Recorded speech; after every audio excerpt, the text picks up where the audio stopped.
இந்த கோடை காலம் வந்தாவே மாட்டு குனி தொல்லை அதிகமாகிடுதுங்க. இது பெரும்பாலும் என்ன பண்ணுன்னா, மாடோட காது இருக்குல்ல, அது உள்பகுதியிலையும் மடிக்கு அடியிலையும் போயிட்டு புகுந்துக்குங்க. இது என்ன பண்ண போகுது, நான் கையாலே பிடிங்கி போட்டுருவேன்னு மட்டும் நினச்சிடாதீங்க.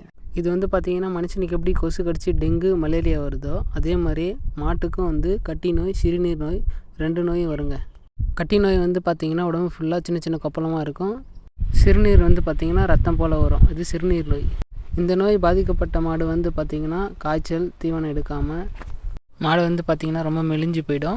20 லிட்டர் பால் கறக்கிற மாடு கூட பால் குறைஞ்சிடும் சுத்தமாக.